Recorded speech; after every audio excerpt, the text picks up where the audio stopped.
അപ്പോൾ പിള്ളേരെ ഇന്ത്യൻ 2 1996 നേമൻ തേജസ്സിൽ വാപ്പായോടൊപ്പമാണ് ഇന്ത്യൻ കാണുന്നത്. അന്ന് ഈ പടം കാണുമ്പോഴേക്കും ഒരു നെട്ടിത്തടിച്ചിരിക്കലായിരുന്നു, ഒരു എന്താ പറയുക, നമ്മളങ്ങ് ത്രസിപ്പിച്ചിരിക്കലായിരുന്നു.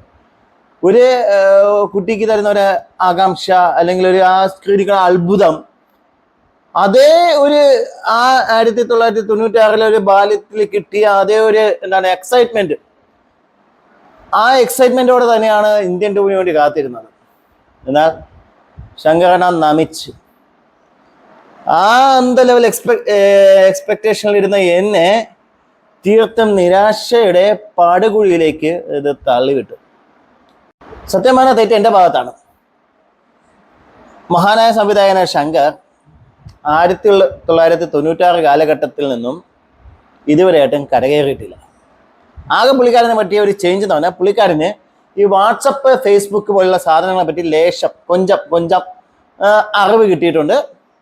അപ്പോൾ അന്നത്തെ അതേ കൺസെപ്റ്റിൽ പുള്ളിക്കാരൻ അന്നും കുറേ ഫാൻറ്റസി എലമെന്റ്സ്, കുറേ കാര്യങ്ങൾ, അഴിമതിക്കെതിരെ പ്രതികരിക്കുന്ന മുതൽവൻ, അന്യൻ, ഇന്ത്യൻ തുടങ്ങിയ അതിൽ കാതലായ തീമുണ്ട്.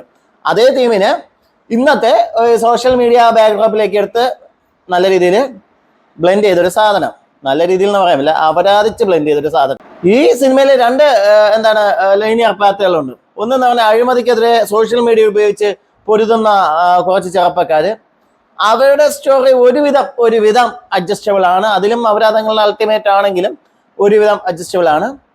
മറു സൈഡിൽ അഴിമതികള് എന്താ പറയണേ, നേതാജിയുടെ രീതിയിൽ, അയ്യന്നയുടെ രീതിയിൽ അഴിമതി ചെയ്യുന്നവരെ കൊല്ലുന്ന നമ്മുടെ തന്തയുടെ ഒരു പാത്ത്.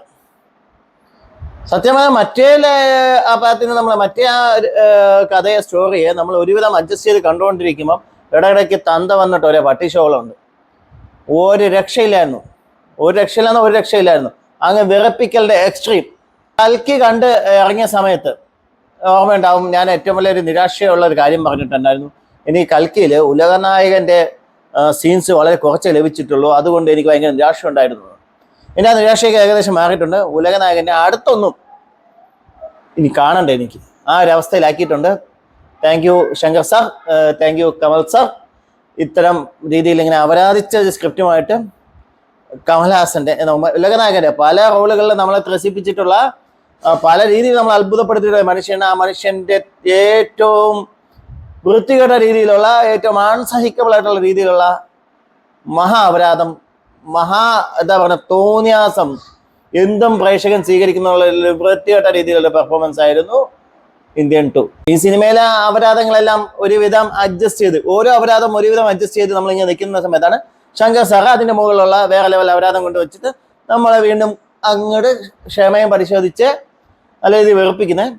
അങ്ങനെ 3 മണിക്കൂറായിട്ട് പടം തീരുന്നില്ല, ഒരിടത്ത് കൊണ്ട് എത്തിക്കാൻ പറ്റുന്നില്ല, ശങ്കർ സാറിനെ കൊണ്ട് പറ്റുന്നില്ല. കാര്യം അന്യായ പെർഫോമൻസിൽ നമ്മളെ തന്ത അങ്ങ് പൊളിച്ച് നിൽക്കുകയാണ്. എവിടെ കൊണ്ട് തന്തയുടെ പെർഫോമൻസ് പീക്കി കൊണ്ട് നിർത്തണ്ടേ, പറ്റുന്നില്ല. അവസാനം ഒറ്റയടിക്ക് കൊണ്ടുവന്ന് നിർത്തിയിട്ടാണ് തന്ത ഇനി അടുത്ത വർഷം വീണ്ടും വരും, അതുവരേക്കും വെയിറ്റിംഗ് എന്നൊക്കെ പറഞ്ഞിട്ട് 3-ാം പാർട്ടിലേക്കുള്ള ത്രെഡ് വിട്ട് 4-5 ക്ലിപ്പ് വിട്ടിട്ട് അങ്ങ് നിർത്തിയാണ്. ഇതില് ഒന്നും പറയാനില്ല. സത്യത്തിൽ നിങ്ങൾക്ക് ഈ വീക്കെൻഡിൽ ഒന്നും ചെയ്യാനില്ല. നിങ്ങളുടെ ജീവിതം മടുത്തു, ജീവിതം വെറുത്ത് നിൽക്കുകയാണ്. ഇനി ഒന്നും ചെയ്യാനില്ലെങ്കിൽ മാത്രം തിയേറ്ററിൽ പോയി കാണണമെന്നില്ല. ക്യാമറ പോയിന്റ് കിട്ടിയാൽ പോലും ഈ പടം കാണരുത്. അത്രയ്ക്കൊരു വെറുപ്പീര് പടമായിരുന്നു.